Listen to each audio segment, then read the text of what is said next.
Hello, Sagittarius. Welcome to your reading. Come on in. This is Pamela's Intuitive Heart. And we're going to dive right into your Spirit-led French cross reading this week. Asking Spirit to please come close and give us the messages that the Sagittarius viewers and subscribers most need to hear. Now we'll be looking at the energies that are working for you this week, what energies are a challenge or working against you. We're going to look at the past energies. We're going to look at what's going on right now and advice on how to navigate these things. So, here we go. Energies working for you is faith, baby. Faith, you have the Fool card. Energies working for you this week. Faith, just taking the next step. Don't overthink. Don't overplan, really. Just take the next step. And then the challenge. Ooh, the challenge. I'm so sorry, Sagittarius. There is some grief and disappointment working against you. And that's hard. That's hard. I know it is. I am so sorry. We're going to dig into this and kind of hopefully give you some inspiration. Now, recent past, 6 of Swords. So moving on past trouble. 5 of Swords. Now, the 6 of Swords is victory. It's moving on and it's rising above the 5 of Swords. The 5 of Swords is that mental anguish and worry and stress. So you're moving on in the recent past. You're moving on past that. So good for you. Because we got the universal symbol of hope with the rainbow there. So that's in your past. Future. What's going on right now? 9 of Pentacles. Enjoying your independence. Being stable.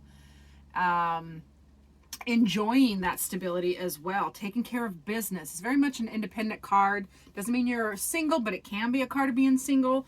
It's mostly a card of you're just handling all your business yourself. You're taking care of the details of your daily life, you know, whether it's home, health, wealth, business, you know, all those details. So advice card. Ooh, very interesting advice card. It's being says this is energy working against you. So the 5 of Cups is that energy that's a challenge for you this week, and that is grief and disappointment. The advice card is the 8 of Cups, walking away from emotionally empty people, relationships, or situations. So when their cups are broken, when all those cups are broken, and you need to get over that mountain, you just walk away. You can buy new cups. So that's the advice card. We're going to dig into it a little deeper. So for Sagittarius, Spirit, tell me more about the Fool. The energies that are working for. Tell me more about that Fool card. Having faith. I love faith energy. For the Sagittarius is now, yep, creating that you're passionate. Oh yeah, okay, I like this. So the energies that are working for you, being that faith, the Fool card, that folly, and just taking the next step, creating. This is the Queen of Wands, creating your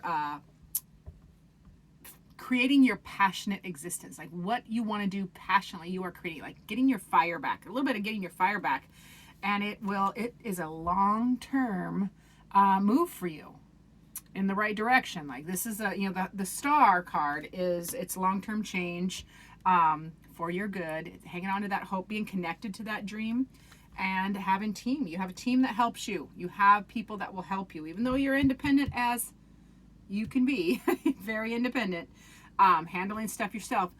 The energies that are working for you is your team. Have your teammates help you and utilize their talents for your gosh, I don't know why I can't sputter that out.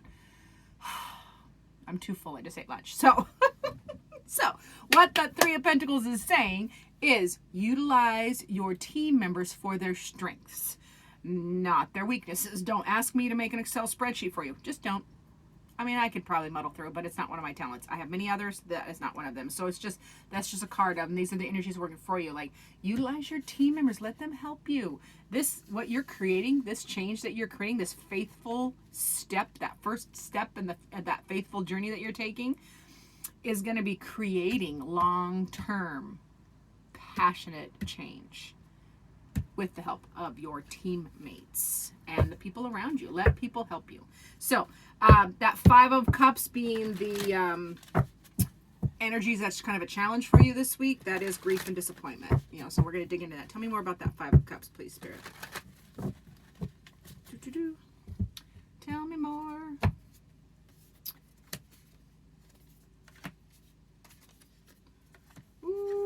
All right. Yeah, you are. There's a passionate new direction or passionate new journey you're taking, passionate new something, and you're feeling really stuck about it. So this energy, even though you have all this hopeful energy, this is the energy working for you. Your grief and disappointment is interfering. You're feeling stuck, and you have all this anxiety in your head, and thoughts and worries and details that is making you feel stuck, and you're feeling the grief and disappointment about this new Page of Wands, new journey, new direction change, passionate direction change. I mean, you've got Wands twice. You got the Queen of Wands over here, you got the Page of Wands here. So yeah, there's this stuck feeling that's working against you, but you're only stuck because you think you are. You're only stuck because you think you are, and this anxiety and stress and worries in your head is not going to be productive. So you're in the challenge. You know, it's you have 2 5s over here in the challenge position, and 5s are the challenge number in numerology in tarot. That they're the loneliest number in tarot. They're the farthest from 0, which is the faith, and they're the farthest from 10, which is the completion. So they are a challenge and adjustment card. So you're just going through some changes and challenges right now, and that is making you feel stuck, and you know your thoughts are in worry and stressing about it, but those are working against you. So focus on what's working for you, having faith. Okay, now in the recent past, you know, you moved on above the stress and worry. So this is the 6 of Swords. So you've been having that 5 of Swords even in the past, the worry, the stress, the anxiety, because the 6 comes after the 5. It's a rising above the stress and anxiety and the negative talk. So that 6 of Wands the 6 of Swords is a victory moving on, plus that in the past, but now it's again here in the challenge for you this week. So it's a process. Kind of feels like you go back and forth and back and forth. So tell me more about that 6 of Swords. And that's okay, because when we're doing new things, when we're taking a new beginning, a new journey, right here, that's working for you. When we're doing that, of course it causes stress and anxiety, because change is scary. We don't like it. It's the only thing that's constant, but we don't like it. All right, so more on that 6 of Swords, please. Get over there. Yeah, you were moving on. You were feeling super burdened, taking that inner journey, you know, inner journey of wisdom, inner learning, like really going inside yourself and just feeling really, really weary and reminiscing about the past, good old times, good old days. So that was happening in the past, you know, but you rose above it in the past, but it feels like it's rearing its little worry head over here a little bit. So right now you are handling business. 9 of Pentacles, handling business, being independent, doing it all yourself. So let's see what else is going on with that 9 of Pentacles.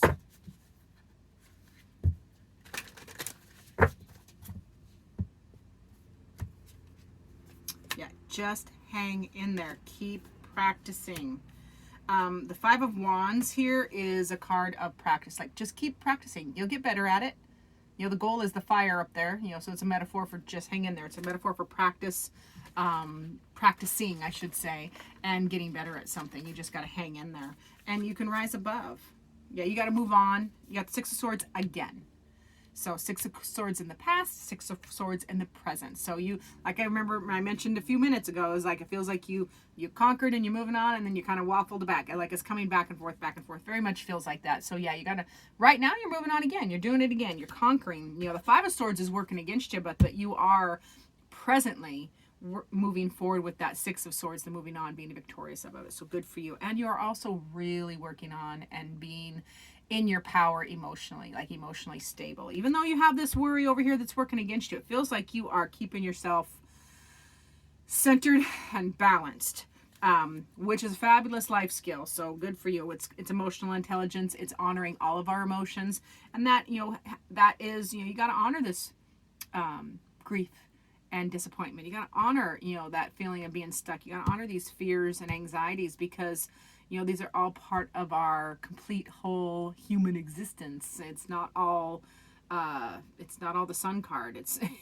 There's all the scenarios going on. So honoring those with your emotional stability in the present is going to work in your favor as well. So now with this 8 of Cups, where it's saying move on from situations, people, places, things that are emotionally empty for you, move on. It's time to walk away from that, because the beauty, tell me more about that 8 of Cups, please. The beauty of the 8 of Cups, walk away. is because you walk away to the Nine of Cups, which the Nine of Cups is your wish fulfillment. You know, that's a beautiful thing. So yeah, walk away, make the decision. Now you have the Two of Swords, you know, which is another stuck card. The Eight of Swords over here is in the challenge, and it's being stuck, and the Two of Swords is being stuck as well. Can't make up your mind. So as it's aspected as advice, it's make the decision. Walk away from this person, place, or thing, place, situation that is emotionally empty for you. Walk away. Make that decision, and then the wheel happens. The wheel of fortune is moving, and you can't stop it. You can't stop it. The wheel of fortune is out of our control. So you need to go with the flow. Okay, go with the flow. Something is progressing. You are progressing, and something is evolving. A situation is evolving where you're going to get unstuck. You're going to make that decision. You're going to move away from that emotionally empty space. Yeah, and truth will set you free there. Yeah, you got the truth coming out. You just got to make the decision. Starts with the walking away, then the decision. The decision is what evolves the situation and makes it move forward, and you can't stop it. And then truth equalizes. Truth balances the situation. Truth, like you balance the justice. I love this justice, the justice card, because it often shows a scale. And I love the scale when they have a feather in this hand, and you're supposed to like weigh your heart at the end of your life. You're supposed to weigh your heart against a feather. And your heart should be as light as a feather. It's for you to get into the afterlife. It's a beautiful metaphor for lighten your heart. Okay, it was a long-winded way to say lighten your heart. So let's see what your beautiful heart needs, Sagittarius. All right, Spirit, what does Sagittarius's heart need? What does Sagittarius' heart need? There it is. You already know the answer. Do what feels right. Your heart's telling you. You already know. Deep in here, you already know. So do what feels right. Trust yourself. Have faith. Take that next step. I like it. I like it a lot. All right, Sagittarius Spirit, what final word do you have for Sagittarius on this reading? All right, Sagittarius. So Spirit says... Ooh, I love the abyss. Spirit says the abyss, which is a beautiful place. We all think it's scary, but I think it has a lot to do with this Five of Cups and the Five of Swords and this Eight of Swords. So the abyss, Spirit is saying a lot of us now, the abyss is a metaphor for the deep, dark places, the deep, dark, scary places underneath the surface that we hide from. But there is such wisdom in the abyss that Spirit is asking you to dive. Go underneath the surface. Get under the surface of these fears and this worry and the reminiscing, feeling stuck. Get under the surface. Go deep, because in the abyss is so much knowledge and wisdom and unhealed trauma that you now get the chance to alchemize and heal and release and move on. Like, it's a fabulous, beautiful place to go. It can be scary, but it's only scary because we think it's scary. It's only scary because it's in the dark. As soon as you shine a light, as soon as you get down there and you shine the light, you notice it's not as scary. Just like when you walk into a room and it's dark and you think it's scary, or in the middle, in the night when you can't stick your leg out of the covers because monsters will eat it off, but you're safe underneath the covers, that kind of stuff. It's not real. As soon as you flip on the light, all the fear is gone. So shine light into the abyss. Dive deep is what Spirit says, and ask all those really beautiful questions of those creatures or experiences or emotions that you see down there. All right. Thank you so much for watching, Sagittarius. I appreciate each and every one of you. Remember to do the like, subscribe, share thing. And as always, I look forward to seeing you in future videos.